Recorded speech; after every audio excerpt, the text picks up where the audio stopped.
what do you think of when I say the title Miami Magma? A volcano that's in the middle of Miami? Of course you would, as that would make perfect sense.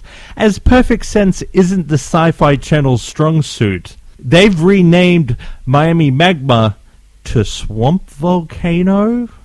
The film only briefly features a swamp, and we never actually see a volcano. But this shouldn't be surprising. This is the Sci-Fi Channel's most illogical retitling since they renamed the word sci-fi, S-C-I-F-I, to something that only a lolcat can understand. I could only imagine that the Sci-Fi Channel wanted to connect this movie with Active Entertainment's previous hit, Swamp Shark.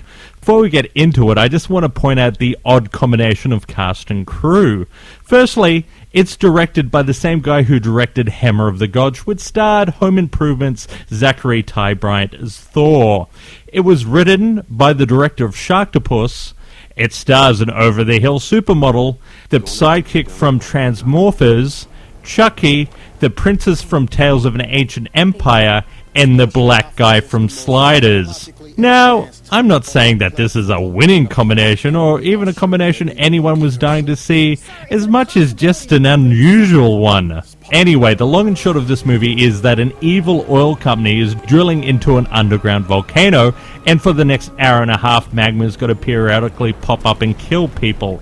The evil oil company would have got away with it if it weren't for super scientist Rachel Hunter. I'm sure she went to the same university as Tara Reid and Denise Richards. Anyway, the magma's causing all kinds of trouble, and the city of Miami brings in the National Guard to investigate an environmental problem. Yeah, I know. That makes sense. Super scientist Rachel Hunter goes to the evil oil company to talk to that black guy from Sliders. Dr. Vitrini, I don't have much time. Frankly, I wouldn't see you at all during this crisis, but the outrageous messages you left with my secretary, they got my attention. If she left outrageous messages on your answering machine, why are you talking to her and not security? Super scientist Rachel Hunter plants a bug on his desk. A large, obvious bug that makes sounds and has flashing lights. So for the sake of an obvious plot point, she places it where it can be seen. Anyway, it turns out that the device is copying data from that black guy from Sliders' computer. To further cement this device as the worst spying device in the world, we see it forces a large data transfer screen on the computer it's hacking into. That black guy from Sliders finds it within minutes. And he calls Butch the IT guy, and this is where the movie gets a little strange. I like you, Butch. Question is, can I trust you the way Jacob did?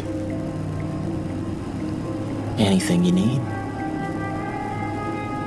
Anything.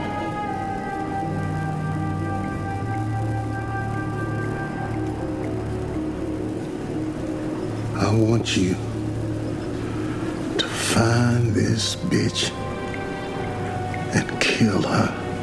And before you can say, should the IT guy really be doubling as an assassin, Butch gets his gun and starts shooting at them. And it turns out, no, that the IT guy shouldn't double as an assassin, and it's one of those areas in life where you really need to spend the money for a trained professional. This is where my interest in this film really waned. The rest of the film plays out in typical eco-disaster fashion. Spoiler alert, if for some reason you don't want to know what happens in this film, please go to the time code that's on the screen. Our heroes team up with the government, or the National Guard in this case, and they have all the typical scenes characters have in a room full of computers and charts.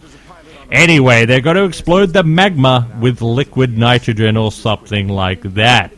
The sidekick from Transmorphers gives up his life in order to detonate the bomb and to redeem himself for selling super scientist Rachel Hunter's research to the oil companies. Terrorists who live in caves have the ability to remotely detonate bombs, yet a group of scientists can't rig something up on the fly. I couldn't work out if Rachel Hunter was a bad actor or just bad in this film. As I've never really seen her in anything else, I'm willing to give her the benefit of the doubt. But really, can any actor really pull off dialogue this bad? Colonel, I have never seen this man miscalculate mathematical scientific equations. I will take full responsibility for his findings. Brad Dourif has an instantly forgettable role. He plays that black guy from Sliders' evil boss. If this character wasn't in the film, I highly doubt anyone would have noticed. But don't get me wrong, I think films should have more Brad Dourif than less. One thing I really liked about this film is that it took a few minutes to set up random characters who are about to die. It was really effective, as you think the movie is setting up actual new characters, and it was shocking when they got killed.